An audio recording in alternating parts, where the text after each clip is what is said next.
you out of here on time or before. Okay, so we're gonna keep on chugging along. Okay, so day 2, when you look at your Google Slides, it's basically what you said on day 1. Because remember when you leave them on the day before, you just left them with all this new work around F, L, S, and ZZ, okay? Or F, F, L, L, S, S, Z, Z. You've just left them with that, so you want to start with that with a review. The Google Slides are laid out for you. But what's nice about this is all you do is go back and you read exactly what I said to you the first time. I'm not going to read it to you again, but you get the point where you really start in here. Glasses might help, right? That basically F spells, L spells, S spells, and Z spells. And you're just reading. And then remember that these make the same sounds, and when you have a short vowel sound, you double it. I mean, you're just reading exactly what's up here. Then you model reading this again, and I sound out each part, and I talk about the U, the A, the I, and the E, and how they're short vowel, and that's when you double. You go back to your sound wall, you point out all these sounds. You're basically just reviewing what you did the day before. Now the kids are going to read. You're going to point like you did. So I'm going to point. You're going to say the sounds. You're going to blend it together. Here we go. Is, miss, off, yep.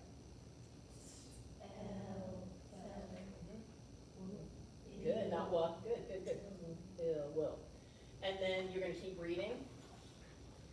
And then that's your quick review. It's just the same information. Because you just left them with it yesterday. You taught them and you're like, see ya, you flies over, moving on. You have to review it the next day of like, what did we learn yesterday? Okay, let's talk about step 6. Does that start day 2? That's the start of day 2, yep. Okay. Quick review of step 5 starts day 2. It's not written in the manual, but so you know. It is in the slides. It's in the slides though. The slides will always remind you, but really what you're doing is you're reading this again. Okay? But yes, you do a quick review of step 5 and then you start step 6, day 2. That's correct. And if you follow the slide deck, it doesn't let you down. The slide deck just walks you through everything. And my new people, do you know where the slide decks are?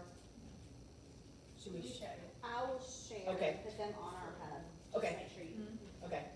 Because everything is on that website, and everything you need is on that website. I mean, they even have games on there. They have your slide decks. They have it all. Everything you need. And Teresa will help you with that piece of it. Okay, step 6. Step 6, if you are not going between encoding and decoding, you really need to make sure that you're doing that. So in the old days, I can say this because I was a teacher for 20 years, and we did one or the other. So in the old days, we would just go from change words. I want you to change mat to sat to hat, rat to cat, then we go to bed. Basically, I was just asking kids to change spelling. Okay, they were just going to change the words, and that was changing the spelling. Or we would have the kids go, I want you to change the R in rat to an S, or I want you to change the R in rat to an S. What word do you have? We either did one or the other, we didn't do both. In this program, to get the bang for your buck, you need to go between both of these. So how do you do that? I'm going to give you, we're going to fill out a tool that if you do it a couple times, you'll get the pattern, and you're going to be like, man, I've got this. There's no you fly police. So like if I walked in, or Teresa walked in, or your principal walked in, and they're expecting you to go between these, but if you do 2 encoding or 2 decoding in a row, it's just they really want you going between these 2 during this time for the power of it, like making a difference with kids and helping kids. This step is 6 minutes. You could get sucked into a dark hole of 30 minutes with just this step alone. You fly never meant for you to do this whole word chain. This word chain is like a zillion words long. 6 minutes. Set the timer for 6 minutes, and if you did only 2 words, you only did 2 words. Do not get sucked in. Because remember when I said in the very beginning of this that you have to do every step? You want to do every step because that's where your kids are going to make growth. If you're skipping steps, you're not going to see the growth. Also, they never meant for you to do this whole word chain. 6 minutes worth. I mean, in kindergarten, when they first start, heck, they probably can get 1 word. Let's be real. Like how it starts out. You know what I'm saying? So, legitimately, you just have to think about, 6 minutes. Okay, so let's do this together. Pull out this sheet that I have in your packet of stuff. And let's fill this in together. Let's look at your manual. Everybody look at your manual on step 6, word work. Open up your manual to today's lesson, and let's fill this sheet in also. So you can see where the words are and how to fill in this sheet. I'm gonna be honest with you. Teachers usually do this for 2 lessons, and after that, they're like, yeah, Lynn, I got it. I can go between encoding and decoding. I can do it in my sleep. One teacher I worked with yesterday at another Bullitt County school said, Lynn, I had to do it for a week. I'm like, okay, well, you know, two lessons or a whole entire week, what, 4 lessons, and that's it. So it doesn't mean, it's not that big of a deal, okay? So let's fill this in together. Let's use our list and let's fill it in. I'm also gonna ask you after we fill this in if it's encoding or decoding, but I'm only asking that because you're adult learners. Do not ask your kids that. Your kids don't care about it. I mean, you're the only person who needs to care about it because you just need to see that you're going between encoding and decoding. Your kids don't need to know that. So I'm gonna ask you as adult learners, is that encoding or is that decoding? But let me talk about the difference between the two again. Encoding is where you're just asking them to spell and make changes for spelling. Here, you're asking them to make a change and they have to read the word. Because if I ask you to go from mat to sat, there's no reading in that. I told you what the word was. I asked you to change mat to sat. I'm just changing spelling. Here, if I say change the R in rat to an S, then I have to know that this word's gonna be sat. I have to read the word. That's reading or decoding. Okay? So let's fill this in and talk about it. Okay, first one. Everybody see the first word on your list. What's the first word on your list? Sniff. Oh, by the way, anything that's dark up here is basically a blank on your sheet. So the first word, make the word sniff. I want you to write sniff on that line. What's the next word after sniff? Stiff. Oh, by the way, what is this? If you ask kids to make the word sniff, is that encoding or decoding? Encoding, it's spelling. Okay, number 2, you're just gonna change sniff to stiff. Encoding or decoding? Encoding. Oh, whoops, I did 2 encoding in a row. Who cares? It's just easier to do 2 encoding in a row here to get started. Okay, again. But you're gonna see through this mostly this whole thing, I go between the 2, it'll be fine. Nobody's gonna judge you for doing 2 in a row. Okay, here's where it gets a little interesting. You can do letters, but I really think I'm gonna do an example with letters, but I really think you really need to focus on sounds because that's where kids struggle. So letters would be this. What's the next word what's the next word after stiff? Still. You're gonna change the F in stiff to 2 L's. So you're gonna change the F in still to 2 L's. What word do you have? And the kids will write or read still. Okay? What is this one if they have to read? Decoding. Okay, what's after still? What is it? Still, like a window sill. Okay, so you're gonna change still to still. What is that, encoding or decoding? Encoding, excellent. Okay, now let's change this up a little bit and let's do sounds. What's after still in your manual? What is it, dill? Hill. Okay, you're gonna change the s in still to a, what word do you have? So, I gave you an example of letters, but I'm gonna tell you, kids really struggle with sounds. So the sound piece is really important to do here. I just wanted you to see that you could do letters, but I want you to understand that really the sound piece, and how I'm gonna know this when I'm using this sheet is that I do these little bracket type things that tells me I'm gonna say the sound to kids. What is this? Decoding or encoding? Decoding, because they have to read the word. Okay, what's after hill? Yep, so you're gonna write hill to fill. What is that? Encoding. Okay, you try to do the 7 at your table. What's the next word after fill? And I want you to do sounds. What's after fill? What is it? Fizz. Is that what you said? Yes. Let me look too and get mine. Okay. Change sounds. Okay. So you're gonna change the L, the wool in fill to a Z. What word do you have? Fizz. What is that? Decoding. Okay. 8's easy because you're gonna go from fizz to fuzz.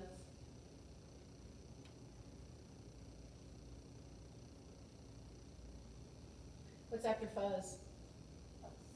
Fuss. You try that one with doing sounds. See if you can do 9 with sound, see if you can figure it out, and I'll give you the answer here in a minute. You can talk at your table, some of you are just like so doing it on your own. Talk with people at your table.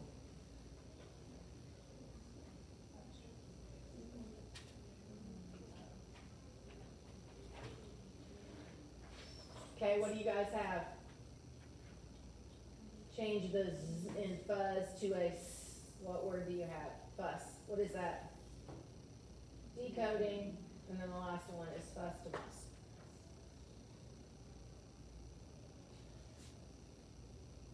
Now, more than likely, you're never gonna get past 10. Right? So, I mean, that's being realistic. You can keep on going if you want, but pretty realistic, you probably, in the beginning, get lucky, you get 10 words. Do not ask your kids about encoding and decoding. That was an adult learning moment. What else? I think that's everything I want to say about this. 6 minutes. Don't get sucked into the black hole. 6 minutes. Set the timer. Let's talk about this step, and we'll do a little practice together. So, I want to point out a couple things in this manual. I particularly chose this lesson today because this is step 6, and in step 6 you normally use letter trays. How many people are using letter trays? Well, thanks for being honest. We don't have letter trays, we have magnetic boards. Okay, magnet boards, don't really care. Are you using something of that manner? Okay, don't really care, that's the same thing. Okay, I'm gonna really encourage you, like I told you today, I don't die on many hills, but I'm gonna tell you on a K-2, I am gonna die on the hill about using letter trays for step 6 because they've had some research on that picking those letters up and moving them around helps those kids really make some progress.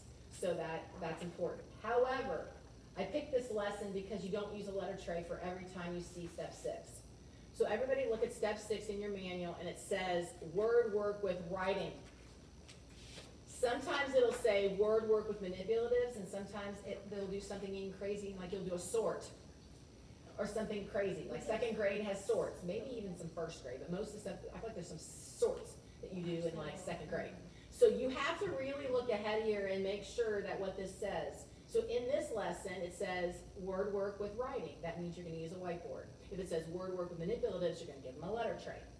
The reason why this one is with a whiteboard is because you have 2 L's, 2 F's, and 2 Z's, and you don't have that on your tray, okay? So, for fun, let's get our whiteboard out, and I'm gonna do a couple with you.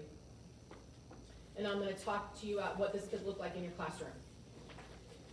Class, I want you to make the word, let me get my list out. I want you to make the word sniff, but before you can actually write the word, we're gonna sound it out. Let's do it together. You ready? It. Okay, write it on your boards, please. Line side, please, if you have it. If you don't have a line side, okay. But I really want to reinforce the line side as much as possible. Now, in the slide deck, there's a board that it's like you can use a blank board and you can write it. Some teachers have their own whiteboard and they hold it up. Some teachers has anyone used the word mat on the UFly website? Okay, don't let me forget to show that to them. I'm sorry, what was that? The word mat on the website. Remind me to say, remind me. I don't want to stop and get out of this now, but remind me because there are teachers that pull that up and then after the kids build the words, they build the words up there to show them. Remind me to share that. Okay. Next word. I want you to change sniff to stiff, but before we can do that, we're going to run our fingers underneath that word and we're going to sound out stiff. You ready? Here we go. Change what you need to change. One thing. You don't erase the whole word. You only erase one thing. Really reinforce that to the kids that they are not erasing everything. I know, kindergarten friends. I know. I feel your pain because I know it is hard. Okay, the next one. I want you to change the in stiff to wool.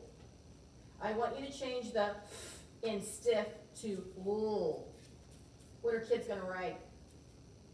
1L. You're gonna have to reinforce that because they're just learning it. It's only day 2 of it. And then you have to ask them what word is it. Let's blend the word together and read it. So let's blend it together and read it. Ill. Still. What's the word? If you don't ever ask them to read the word, then they're really not decoding. Let's do two more. I want you to change still to sill. Let's run our finger up underneath there and let's sound out sill. And just, what are they gonna erase? They don't erase everything, they just erase it. Even if there's space in there, who cares? Let them erase one thing, because if they have to erase that whole thing and rewrite it all, it's a hot mess. Okay? Let's do one more. I want you to change the s in sill to a. Let's run our fingers along there and let's actually blend this together. Ill. Hill. What's the word, class? Hill. And that's all you do. And you go for 6 minutes. You either use a letter tray, a whiteboard, or you have a sort when you get to my friends in 2nd grade. In sorts, you can do some fun stuff with those sorts. Like you can be creative with that. Questions about step 6? How about you process at the table while I pull up this word map so you can see it? So let me talk at your table about step 6, and let me pull this up so you can see what teachers are using.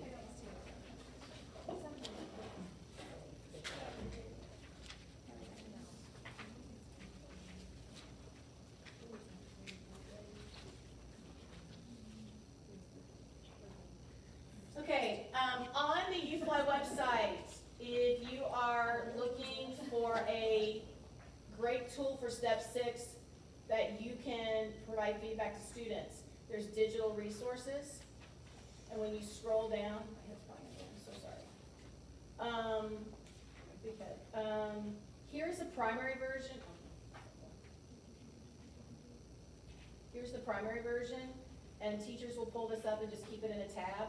And then as you say, I want you to write the word sill, they're writing it or moving their letters, you can be pulling up sill and creating sill. If you are older, you have older kids, you can model step 6 and provide the answers for kids using a more advanced board. So it's still, S-T-I-L-L, and you pull it up. Pull up the words up here, and then you can just hit click and it sends it back. Okay, so it's a tool that teachers can use. It was meant for students online, but teachers are using it more as a feedback tool for step 6 for kids. Any questions? Talk at your table about step 6, and then I'm going to start moving into step 7.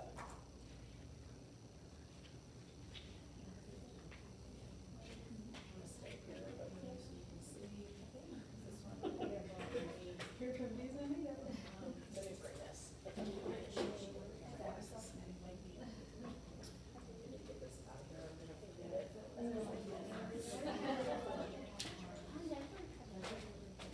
Okay.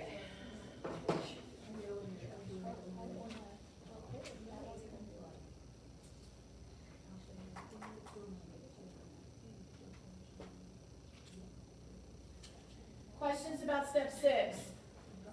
Questions for me? Any comments? Any things that you want to say about step 6?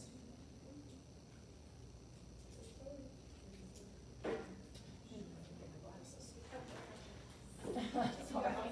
I keep getting, I keep forgetting stuff. It's like old lady syndrome today. Thank you. Okay, any questions about step 6? Okay, step 7 is a little tricky in that when you look at your manual, this is all you see in your manual, right? Like, you just see that there's review words and you see that there's teach words.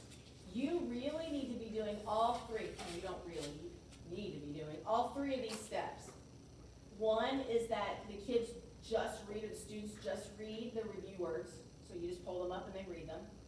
Then you have to pick a couple of these review words for them to write. When I say a couple, I mean 2. Pick the 2 that they really struggle. Like if I were looking at this list, kids can't spell goes and says to save their life.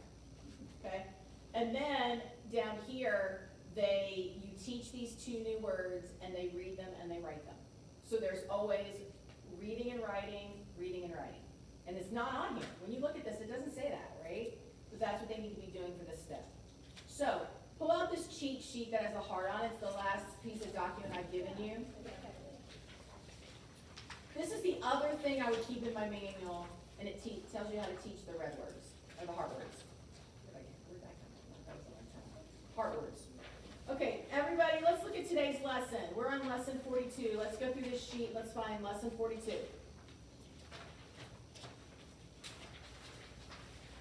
And we'll reference this as we go through it. So let me tell you how to read this document. Let's look at lesson 42. Let's look at the word want. If you look at the word want, it does not have a heart here because it's not a permanently irregular word. If it has a heart next to it, it means no matter how you sound it out, you can never spell it because it's an irregular word. So anytime there's a heart by that, that's what it really means. Want is not because they haven't learned, that means that it's temporary irregular because they'll eventually learn those sounds. In this process, kids should always sound out the heart words. And I know that seems crazy because you're like, it's irregular, why are we sounding it out? Because you can apply phonics to these words. So you always want them sounding it out. And in this case, want has 4 sounds. 4 sounds. We'll go to your, which is tough for me, and we'll talk about that in a minute.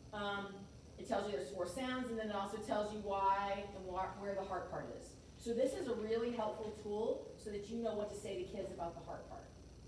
Teachers tend to skip over this. They're like, well, I don't know what to say about this. It's a heart part, and we're going to move on. But this really helps you know what to say. Okay? So let's walk through this, and I'll talk through what this is. So do you tell kids it's temporary, like you read Nah, that part? you don't need Okay, to. all No, right. what you need to tell them, though, is that what sound does the heart make? And this heart part make, and that's always in here. Oh, yeah. Okay? So if you tell them what part, it makes the sound, but that, when I say you think of you.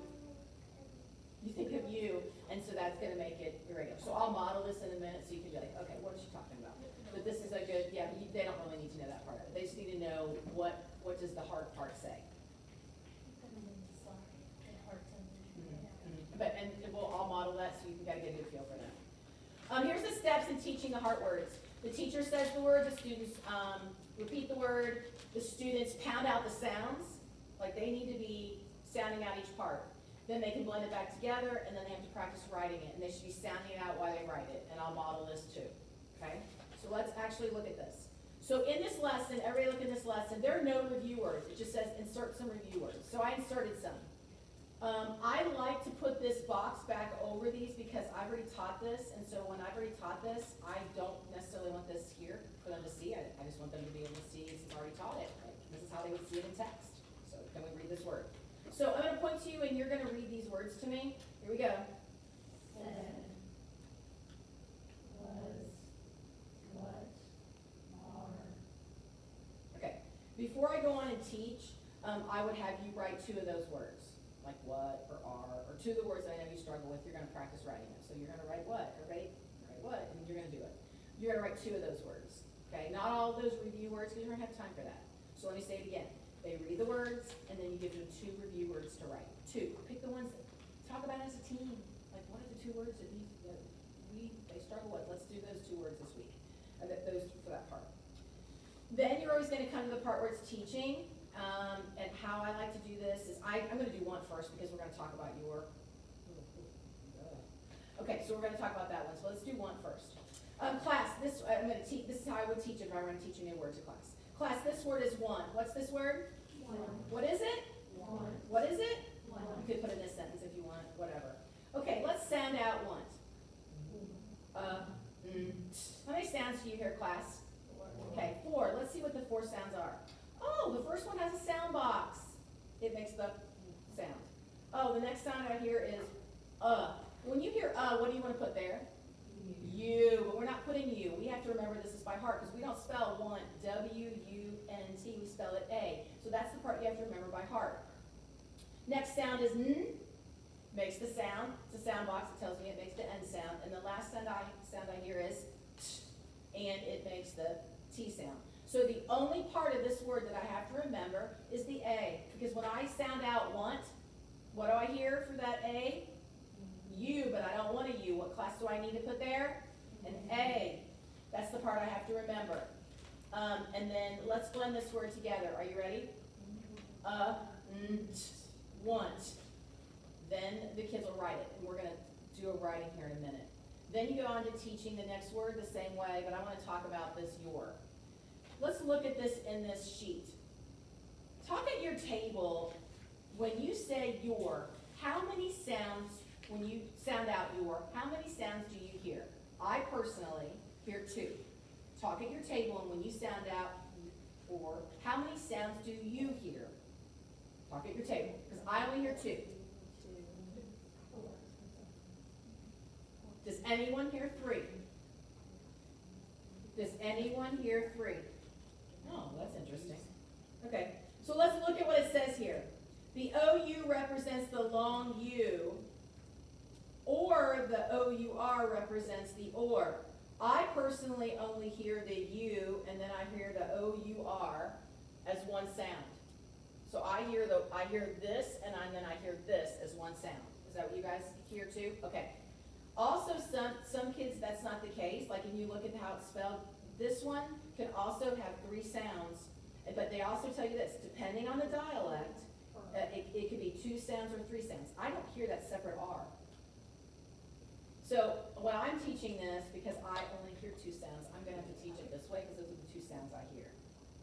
If you hear 3, then you can teach it with 3, but it's about the sounds. And dialect, this is why this is important, because dialect makes a big difference here.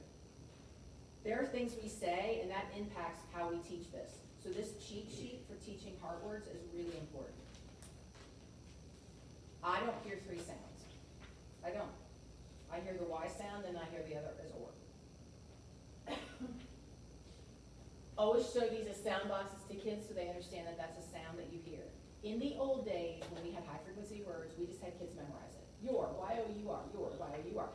We've also, with recent research, realized that kids can't hold all these words in their head. But if you ask them to sound out your, or, then they can sound it out, and then they can remember what part's the heart part and try to write it out. That's the purpose of this part. Okay, so let me go back. If I were doing this with kids, I'd say, what's this word? And they'd say, want. And what's this word? Your. Okay, then I would go to, I'm going to go to this because I still want you to see it, because there's a slide after this. Let's write this. So this is how I would have kids practice writing. I want you to sound out the word want as you're writing it, and I want you to write it on the lines. So I want you to sound out one, and I want you to write the word. You can put a heart under the heart part if you want. But as you're writing it, I want you to sound it out. I want you to go, and write it. They should always be sounding it out as they're writing it.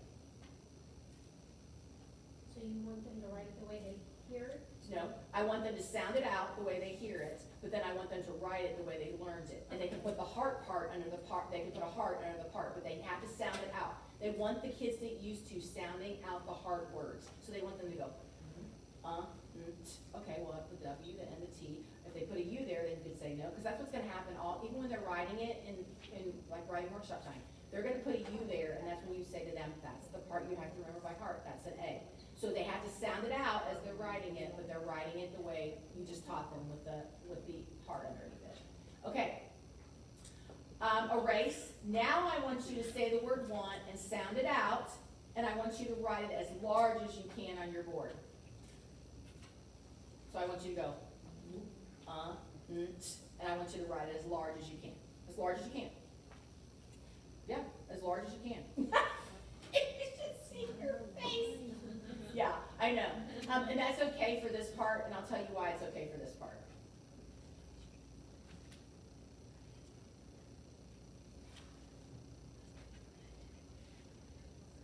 You should be sounding it out as you do it. Okay, put the heart under the heart part. Excellent. I would actually be asking people to hold it up, and I'd be checking it, but I'm not going to check you. Now I want you to erase, and now I want you to write want as small as you can, still sounding it out. And then write as small as you can on your board. I know, she's freaking out because of the lines, which I'm going to tell you, yeah, I agree, you're kindergarten. I'd be freaking out too. Okay, let's talk about this. Why am I asking you to write it big, regular, small?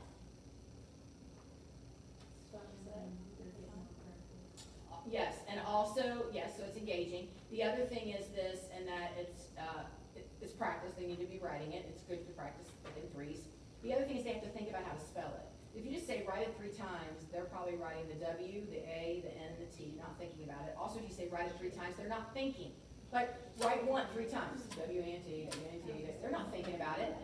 But if I say to you, write it as big as you can, you have to think, how am I make this big? But I gotta remember how to spell it. Like, it involves thinking. It involves thinking that goes with it. I have to think about how to spell that. I know that some of you, that bothers you because it's big and small, but for this part, it's just practice because you're just getting them to try to spell the word one.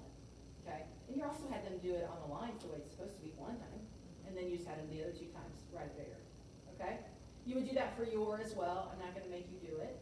But does anyone have any questions about that? Talk at your table about how you could make some changes on step 7. Is there any changes you can make on step 7 now that you've learned how to do the heart words?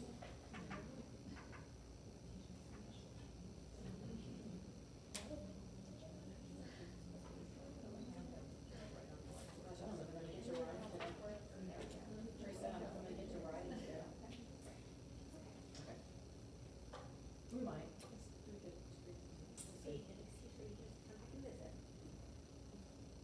I don't know, they're probably like, any questions for me about step 7?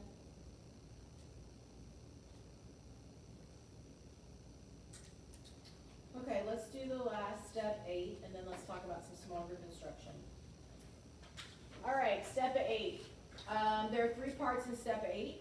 I'm gonna put this on slideshow mode and get out of the way so you can see. Step 8, there are 3 steps. The first step is the students are reading 3 sentences. They have to read all 3 sentences. So you need to do all 3. On step 2, they have to spell 1 sentence. So again, reading, they read all 3. Spelling, 1 sentence. They're in order of complexity. Easiest, middle, hardest. You need to do 1 sentence. If you have gifted kids or you have kids who you can give them a second sentence, go for it. I should say it like that, but if you have kids who are higher, give them another sentence. And then one more thing I want to say about this is if you have kindergarten, you can do what word? Kindergarten. Kindergarten, you can do 1 word. Other than that, I really think by sentences you should be pointing and the kids should be reading them. So in this case, let's do what word together. What word? She. What word? Go. What do we have so far? She goes. What word? To. What word? The. What do we have so far? She goes to the. What word? Shop. What word? At. Let's read what do we have so far? She goes to the shop at. Last word. 10. Let's read the whole entire sentence. She goes to the shop at 10. That's what word? That's for kindergarten. Everybody else, you should be pointing and they should be reading it. Okay? If they say something crazy like ship, you're like, no, let's sound it out. Shop, and then you go back and start over so that it's not choppy. Let's talk about sentence dictation.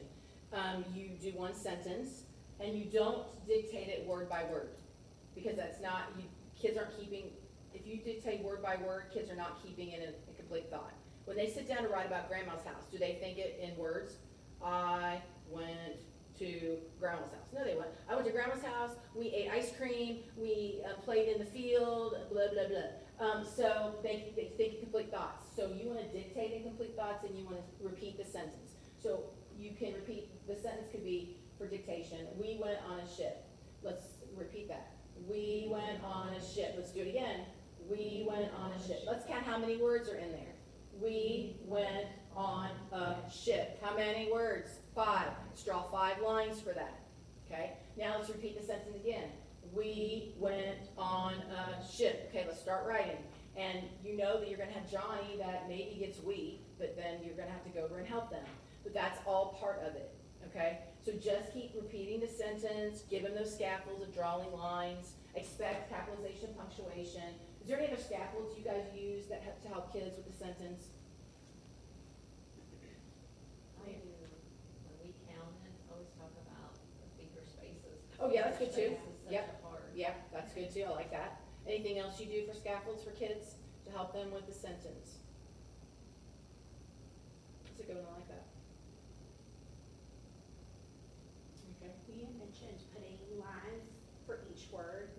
I take it a step further because we've used our phone boxes, so then like they would put like a dot underneath, like for each sound. Each sound they hear in Then that. they can remember. I like that.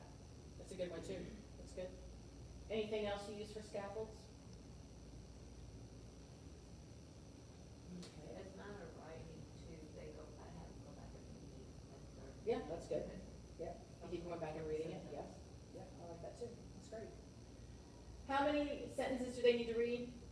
3. How many sentences do they need to write? 1. The last piece is the decodable text, and they're reading the decodable text with you. Do not have them reading it independently. You can echo, choral, or partner read, but use one of those because they do not have the skill base yet to read it independently.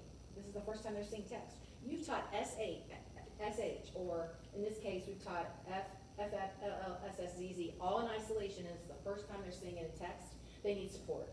So you need to pick one of these for support to do it with them. This nice sheet is great fluency practice for partner work, sending it home for drawing the comprehension at the top. It's a great reference for extra center work or anything like that. But then you want to have them read from here. So let's just do, we already did one word, let's just pretend that you guys are first grader up. I'm going to point, you're going to read the words in the sentence. And then talk, like making sure that we're saying, I want to be the boss with the exclamation. If they say something crazy here, and it's not boss, we'd sound it out, and then we go back and read the whole sentence. And you do all 3 sentences with the kids, so all 3 sentences. And then you would dictate, and the last piece is the decodable text. Echo, choral, or partner read. So let's just echo read this first page, and then we'll choral read the second page, and then we'll go on. So let's echo read this page. Buzz sells milk. Buzz sells milk. Buzz has a fun job.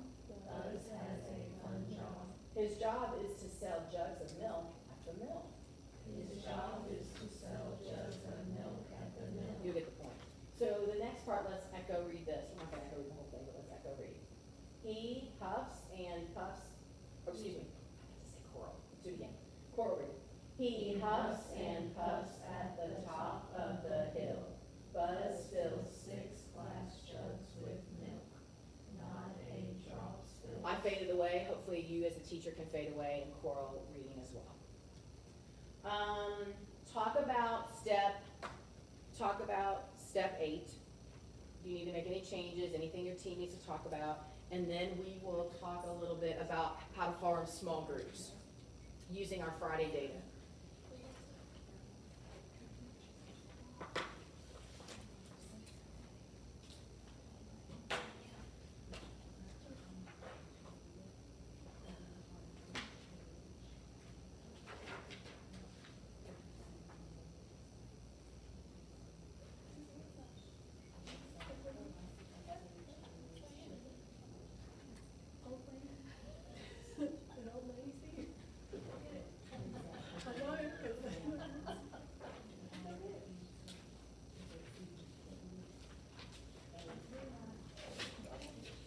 Okay, questions for me? Questions for me about U-Fly in general? Anything I can help you with? Any clarification? Anything I didn't go over today that you are really like, oh, can we talk about this? Before we talk about small groups. All right, let's talk about small group instruction. So every 5th day you give an assessment, right? Every 5th day you give an assessment. More than likely it's probably a Friday. Not always though, because there's some times that you don't have a 5-day week. Your assessment, you can do it on paper. You probably could have a fancy form. Doesn't really matter. And you give the assessment. Everybody know where the assessment is? Okay. You give the assessment. It's always 3 regular words. It's always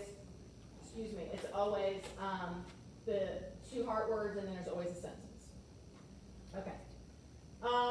You can use any form that you want. I have these attached to your guided notes. You can use any of these forms, or you can just use an index card, or you could use loose leaf paper or whatever, but there's lots of forms. I've attached all these forms to it.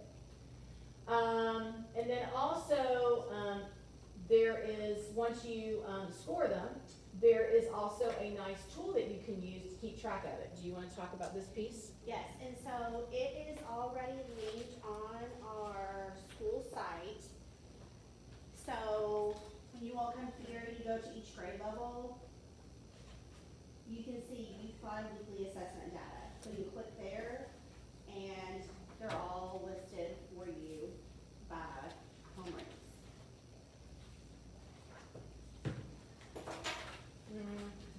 It's not for a little while. You don't start until like lesson, I don't remember.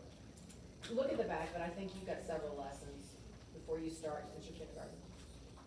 Okay, questions about where to find this or questions you have? It's pretty self-explanatory. You're basically scoring the assessment and you're putting the name and then new concept points and then total points.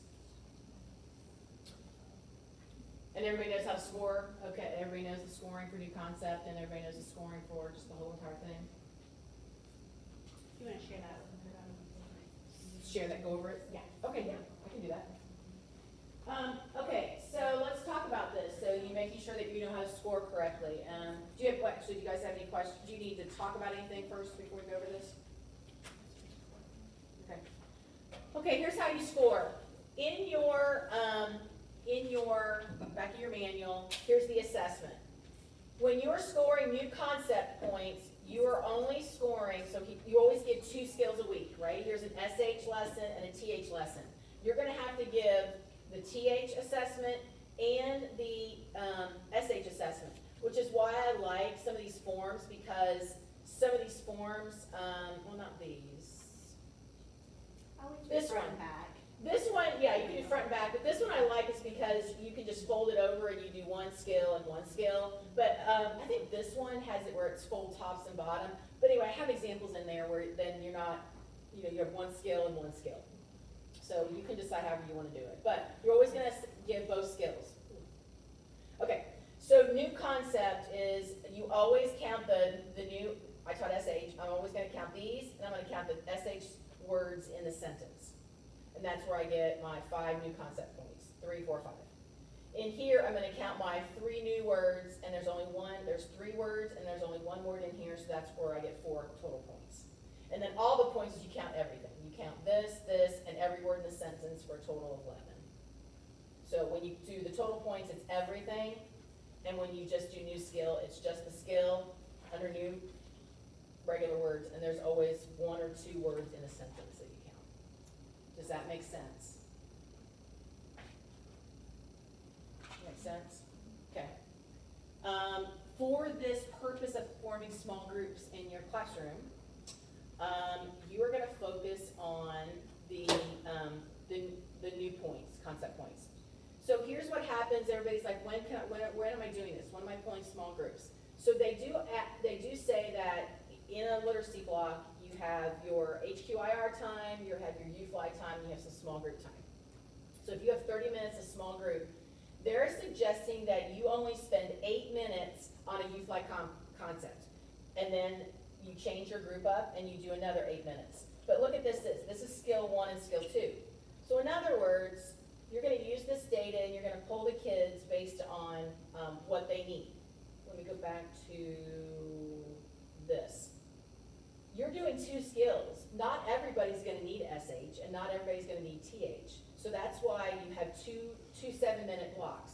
So this group right here needs SH and then this group needs TH.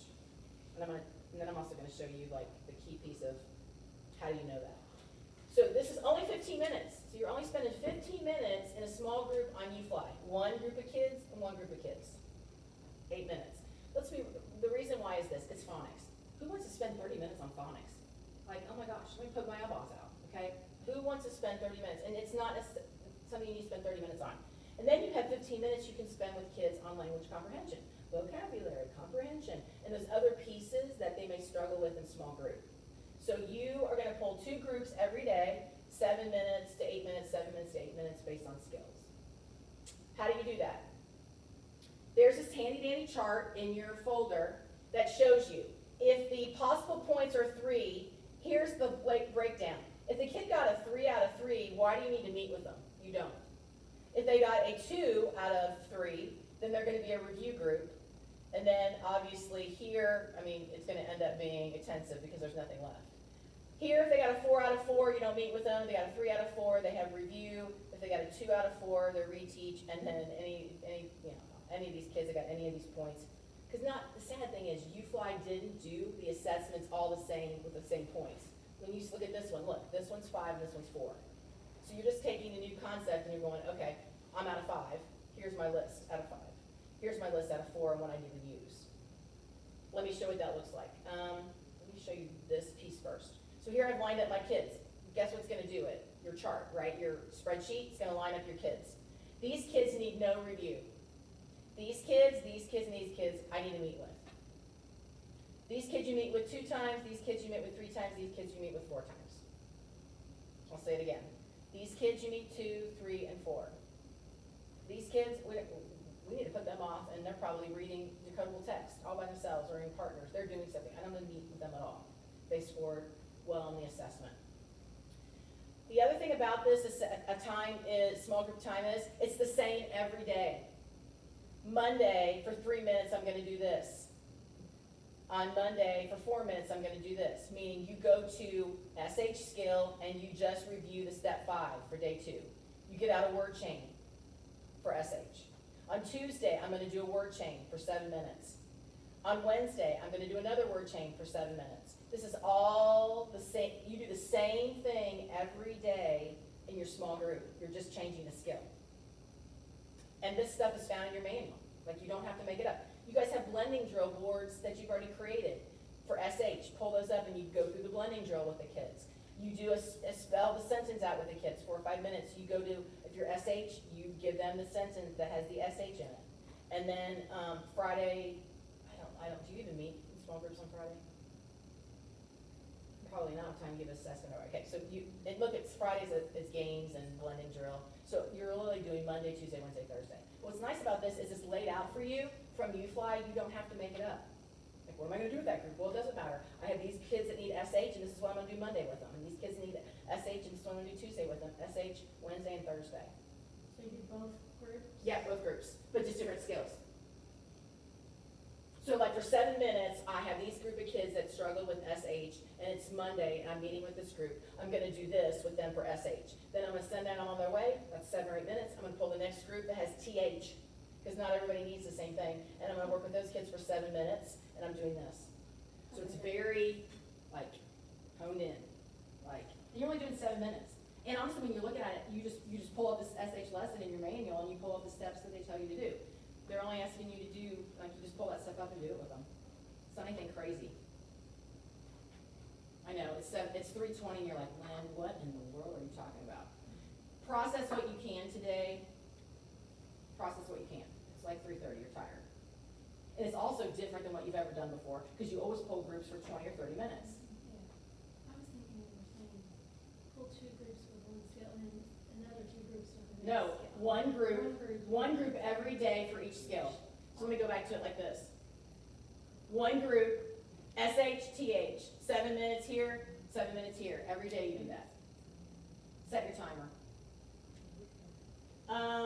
So let's look at what it looks like here. Here's what it looks like. This group of kids, and all I did was use my spreadsheet. I put it in my spreadsheet. My spreadsheet organizes it for me. Look at these kids down here. I don't meet with them at all. If they're review, I only meet with them Tuesday, Thursday. So Monday, Wednesday, and Friday I meet with these kids, and then sadly these kids have to meet with me every day. So these kids are going to come here, and they're going to be in both of these with these kids. So these 3 kids, 4 kids, these 4 kids are going to be with these groups as well. And you're going to be like, these groups are big. They are, but you only have them for 8 minutes. And you're just doing the fun UFly stuff. The groups are going to be big, but you're just doing UFly stuff with them real quick, like at the table for 8 minutes. So yeah, they are going to be big. And then the other thing that's nice about it is they're getting this dip, and then they're probably going out to intervention with some other friends and getting even more reinforcement that's really honed in. You're just reinforcing what you did in core with these kids that need it. These kids only need a small dose. These kids need a little bit more. And these kids, well, they need it, but they're going to be with these. Doesn't matter. It's just giving them 4 days versus 2 or 3. And you're going to do the same thing. Like UFly's laid out what you can do for intervention. So it's nice. And there's plenty of extra chains on the back here. Look at all these extra word chains that you could be doing. So they've given you all that resource. Here's what it would look like. So look at these kids. They're going to meet with you every day. The kids that are reteach are gonna meet with you 3 days, and then these kids are gonna meet with you 2. Look at these kids, so these kids who struggle are gonna be together with these 2, together, together, together. So you're gonna have pretty big groups, but you're only gonna have them for 8 minutes. And you're honing in on what they really need. Questions about that? So let's look at this data, and then we'll let you process. Let's look at this. This is some real data from some kids. So here are some kids, and this is lesson 90. They all scored 100. One kid scored 3 out of 4. So guess what? I only need to meet with this student on Tuesday and Thursday to focus on this skill, lesson 90. That's it. Now let's be a little more real, but that was real. Look at this data. One kid scored 5 out of 5. I don't need to meet with them at all. These 3 kids scored 4 out of 5. So I put them on Tuesday, Thursday. Then the next group of kids, one kid scored 3 out of 5. That's Monday, Wednesday, Friday. So I put them under Monday, Wednesday, Friday. Actually 2 scored. Oh, he also scored 2. And then these 2 kids really struggle. They're on here every single day. So here's my groups. So here's my Monday group for 8 minutes, working on SH. My Tuesday group, SH, Wednesday, Thursday, Friday, and then, actually it wasn't SH, what was it? 91, lesson 91. And then, guess what? I got an easy week for this because I'm only gonna have to meet with this kid from the lesson before 2 days. You're 8 minutes. Phonics was not spent, you're not supposed to be spending 30 minutes on phonics. Let's be real. Questions? Talk at your table, process, which I know you're not, I know it's 3:30, you're like, okay, but just process a little bit what we went over, because that's gonna look different than like your guided reading that you've been doing in the past, right? Because you're really focusing on phonics in the primary, that you wanna really make sure that they're getting another dose in tier 1, like what kind of small group are they getting in tier 1? Because they're gonna get the support also in intervention, but that support that they're getting in intervention is really where their level is, like really where they are. You're just reinforcing core. Does that make sense? So where are you on like that? Lessons based on the core phonics, are they like maybe you're back in lesson 12? I need to show you where the intervention assessment is. Can you pull up your computer into the UFly website, and I'll show you where the intervention assessment is that UFly has for them so they can give it. Because you're gonna need that assessment.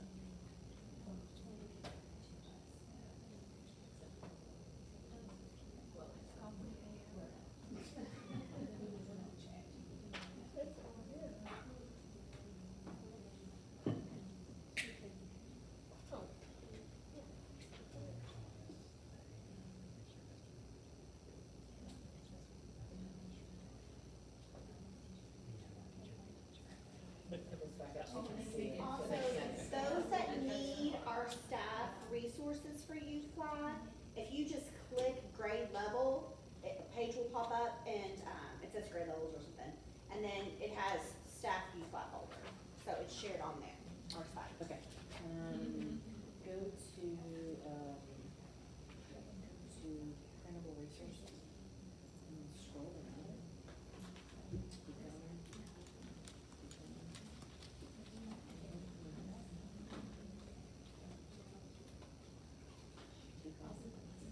Placement assessment. Click on that, and it gives you all the directions, tells you exactly what to do, it tells you when to stop. If the kid, if a kid gets to a certain point in that set and they can't do something, you just stop and it tells you where to go. And if you scroll up this, yeah, right here, it'll say, depending on their score, if they got a 0 out of 13, then you start at lesson 1. If they got whatever, it just tells you exactly what to do, and it tells you if they scored a 0 on this, it tells you where to stop. So read the directions, and it's really laid out. And that's for K-2. Yep, anybody. Yeah.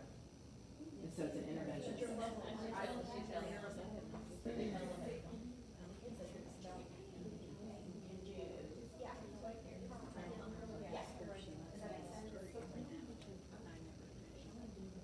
Okay, what questions might you have about this? I know, this is probably is blowing your mind. Process it. You won't have data for a little while. First grade and second grade, once you have data. It's different than what you've been doing, because you're honing in on, phonics skills. There's your 70 minutes. And then do that and they're done. They're done. Then you do the next one.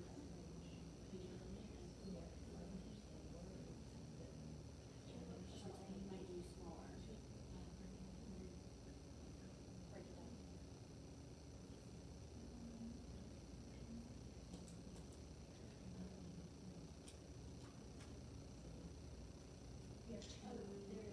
have two things.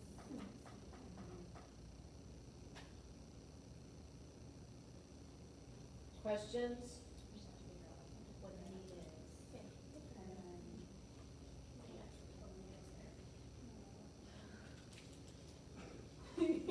What'd she say?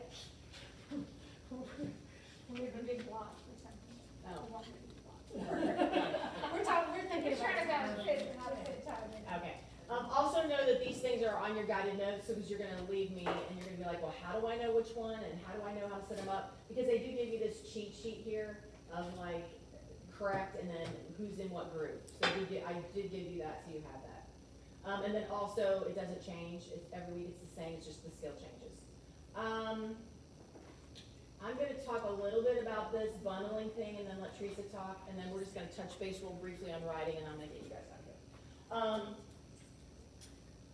Bundling standards. Teresa's gonna talk a little bit about this, but I wanna talk about our new reading and writing revised standards and, this bundling process. So, standard 1 is basically using inferences, and that standard 1 and standard 10, which is comprehending the text, grade level text, is used at every text. So now this latter is really important in that 1 and 10 are used every time you teach a text, because kids are always inferring, you're always using grade level text, and they're always trying to use comprehension strategies to read the text. So standard 1 and standard 10 are used every single time. These other standards are used, and comprehension skills are used depending on how difficult the text is. So depending on what the text is about, you may be using standard 1, 5, 6, and maybe standard 10. Or you may be using standard 1, 7, and standard 10. And your HQIR does this bundling for you, which I think you're gonna go into a process Monday with Teresa around this. But I wanted to just lay some groundwork so that you weren't freaked out with Teresa on Monday.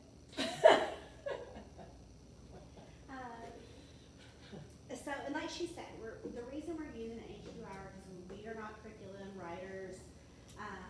And there's been so much research behind ways students are learning and how this idea of bundling and multiple exposures is much more effective than let's stop, teach character.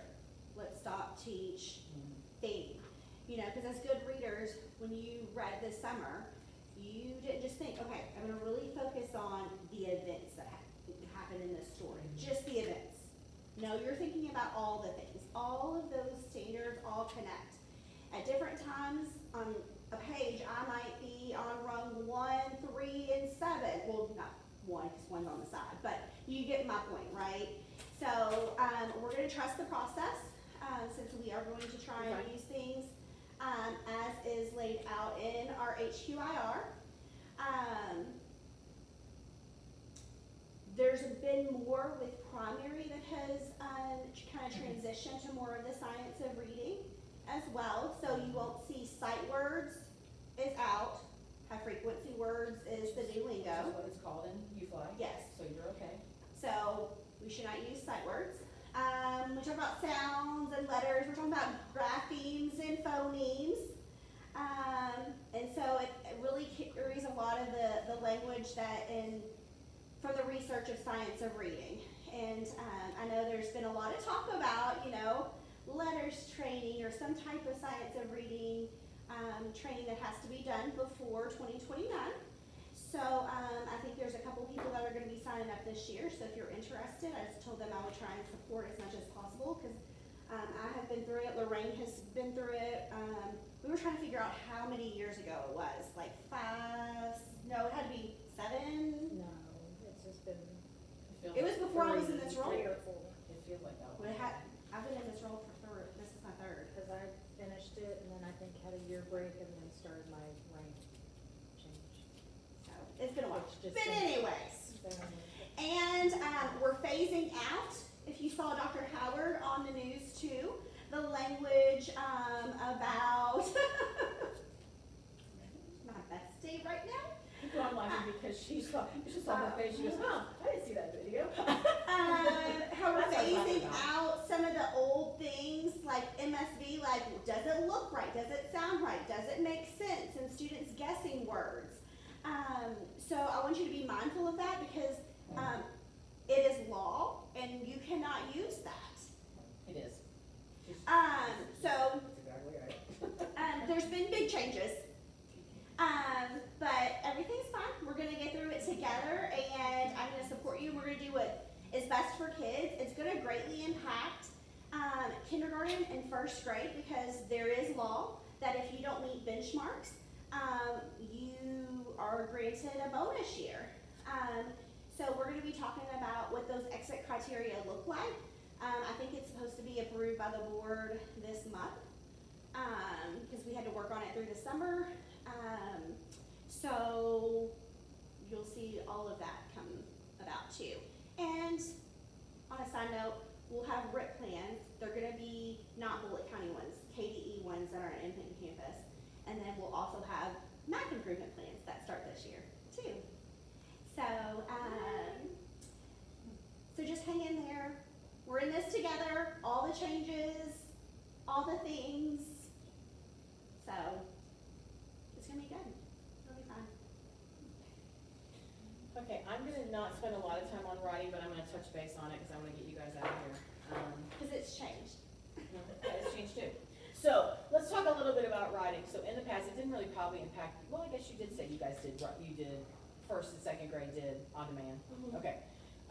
But, so, with the state changes, we do not have on-demand counting for accountability for the writing anymore. So in other words, your fifth grade teachers are not stressing over on-demand anymore because there's no on-demand assessment. So they've gotten rid of the writing. What they have then said, put in place is that every district has to have a writing plan. And in that writing plan, it has to say what you're gonna use for your writing curriculum. So what's nice about it is that you already have MyView, so now you can just use MyView for the writing. So up to this point, you'd probably just be using MyView for reading. Well, now you have MyView that you can use for the writing portion. And you have to use something because that's what the that's taking the accountability of the assessment. Which, let's be real, that assessment probably wasn't a good, accurate piece of what your kids could do for writing anyway. So this is nice that you're gonna be just teaching writing, okay? And just teaching best practices for writing. So, these are the three types of writing that you will be using this year. And probably lots of them, you're gonna talk about in a minute at your table that you probably already use. So writing to learn are just low stakes writing. Writing that you give your kids, just to check to see, do they know what's going on? Or have they reflected on something that they read? And what does that look like? It looks different at kindergarten versus second grade, but we'll talk about that in a minute. So think about some low stakes writing that you have your kids do for writing to learn. Just like, I think about exit slip as being one of those examples. Writing to demonstrate learning is when they read something or do something, it's at the end of a text or a lesson, and they actually check to see if they have some understanding of it, which is probably more like the reflection piece.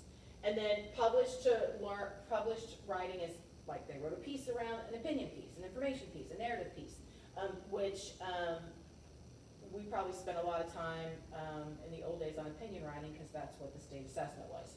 So I want you to talk about, do you already do any of these and what do you do? Like what are some types of it? And then I'm gonna give you some examples that are in your guided notes of ways you can use your HQIR to do each of these.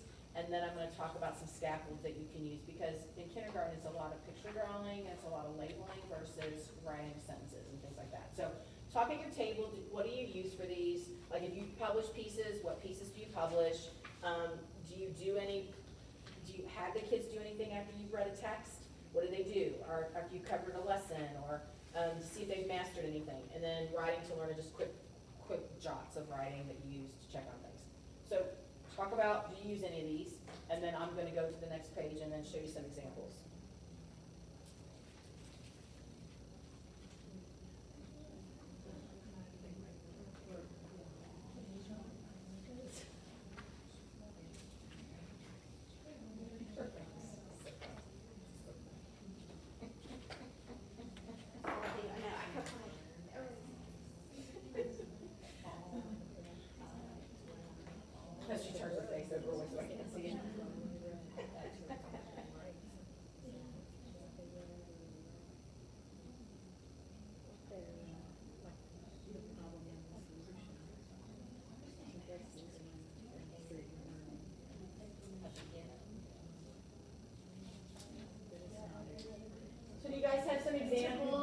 writing to learn. Is there anything that you have that you do in your classroom that's low stakes writing? You don't grade it, they just respond to something. Is there any examples of some writing to learn that you use in your class? Can you think of any? Which I know that it's 310. We were just saying, like, when you were learning letters, and let's say we're working on the letter B, and they have to come up with a word like bat. Yeah. And they draw a picture, and then they Yeah. write the word bat. Yep, low stakes writing for kindergarten. What else did you use for writing to learn? Anything? Yes, that was anything. Anything for writing to learn? Do you do anything special for writing to demonstrate learning, or after you've read a text, or at the end of a unit, or to check for mastery? Is there anything that they do for writing to demonstrate learning?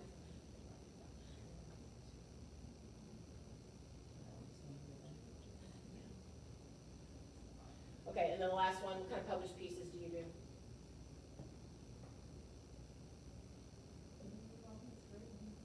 Say it again. Okay. Personal narrative, Okay, okay, informational pieces. okay. Annual. In your, Now we're afraid we're not allowed to do you're it. afraid you're what? Not allowed to do what? Yeah. You're gonna use my view. I know, that's what I said. I'm It's not all gonna right out. write It's any all fine. pieces like that. Yeah, you will. You can still write those. Okay, so in your guided notes, I put some examples of how you could use, in your guided notes, look up for kindergarten, I put some examples of how you can do writing to learn, writing to demonstrate learning, and writing for publication using my view. So look at that, and I put an example in there for you. I put an example of, and that was from unit 1. Look at first grade, I put some examples of unit 1, writing to learn, writing to demonstrate learning, writing for publication, but this is just using my view, okay? And then second grade, I have some in there for you for unit 1 too. Just look over that, see if that makes any sense. Like, is it kind of clear what you could be, how you could be using it? It's in your guided notes, these samples. Did I not give it to you? Someone tell me. Okay. I was like panicking, thinking I didn't put it in there.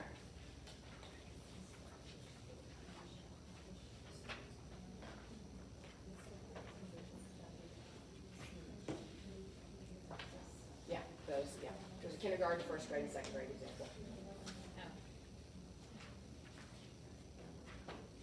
They're not perfect, I was trying to use my view. So you don't have to use my view for those, but I was just trying to make some connection to you. Well, yeah, okay, sorry. I mean, yeah, you do, I mean, but I was trying to make it so that you could connect like what they were doing reading and then make some writing connections.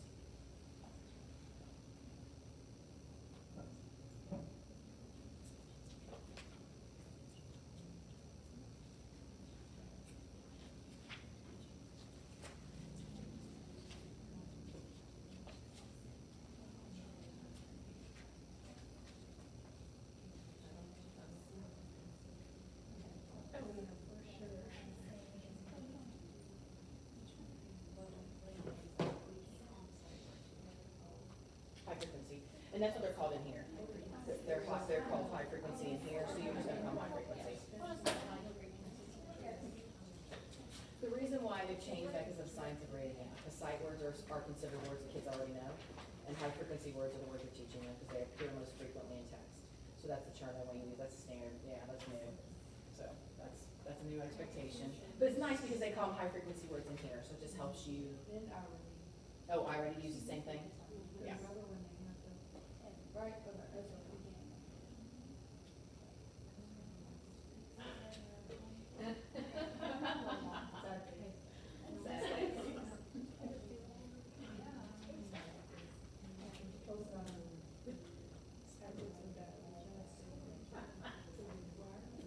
And you're gonna have a T-shirt that has sight words with a little circle around it that has an X on it. I think I need to make her one of those. Sight words with a little circle that has no more. But when you fit in education, in 5 years, they want to be called sight words again. Oh, honey, what are you talking about? What are you talking about? You think that we keep cycling things back? Yes, we just call it a different name every single time. Oh, it's funny.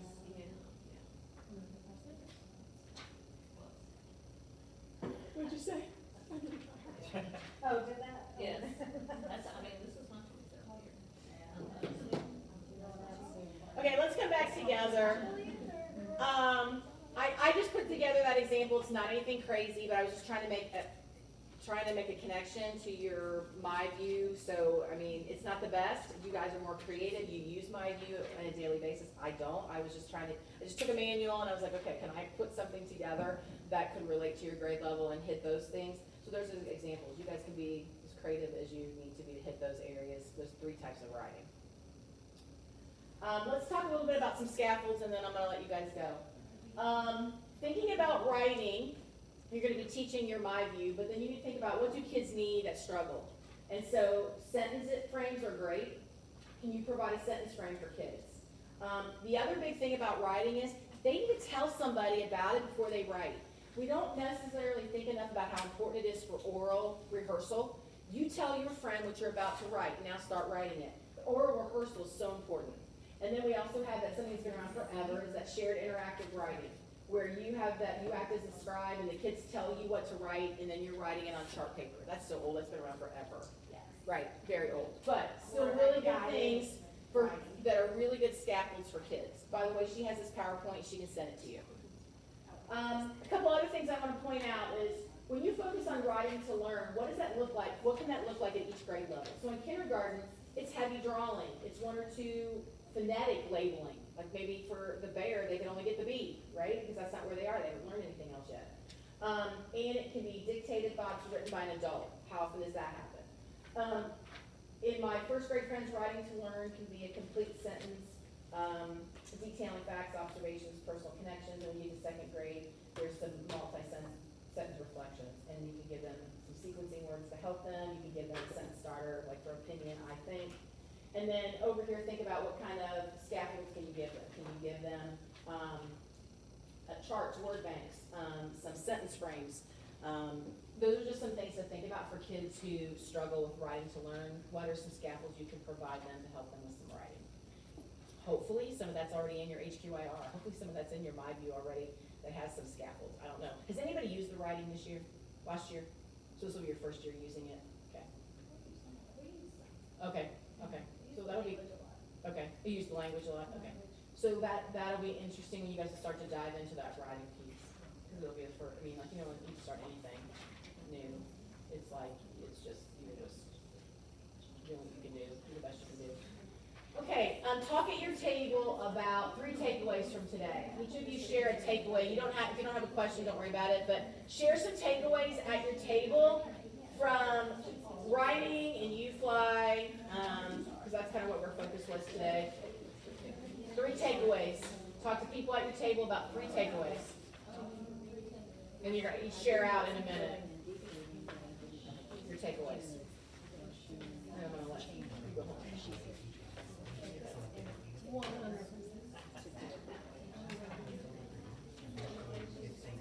Yeah, sure.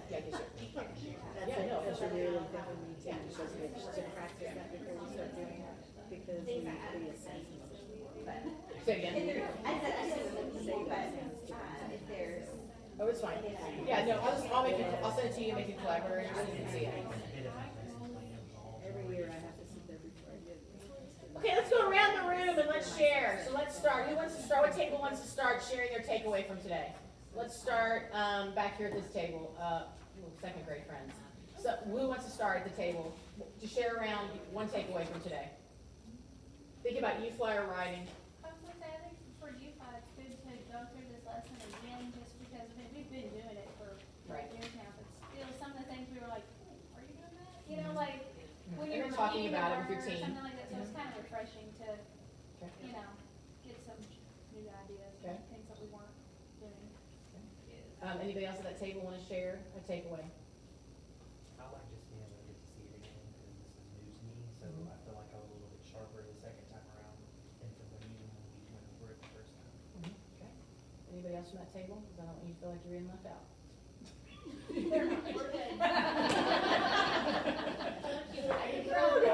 Okay, this table, who wants to share, or you all can share? We said the, you fly Jack Hartman videos. Okay. We watch a lot of those. Okay. So make sure. Make sure it's Lots UFly. of answers. Okay. Anything else? I don't want you to feel like you're left out. Last table. Who would like to share at this table? For me, it was, the encoding and decoding, going between the two. I do both, but going between the two is a big takeaway for me. It's awesome. Either of you want to share anything? Okay. Okay, last thing for me is a reflection, and you guys are out of here. It's a phone reflection, using your phone. Please make sure you scroll across. There's 1, 2, 3, 4, 5. Thanks for being a great group. I'm sorry that it's afternoon and it's late and you're tired and you've been through it. So thank you for being a good group and being attentive, and I appreciate you guys. And I hope to come back. I hope that you guys will have me back.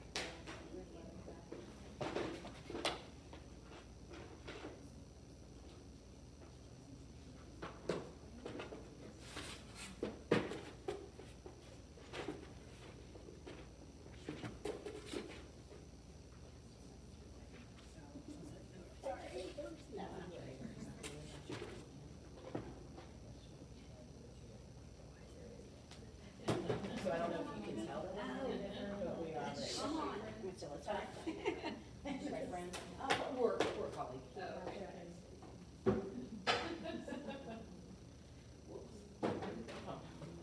So I'm just saying, we're just very different. Did you bring this? That one's mine, yeah. Okay, I was like, I thought I had it and stuff. No, I thought you told me. I Yes, thought we you told needed to us. originally, and then I was like, I'll just provide it. Yeah, so I had it easier. I saw, yeah.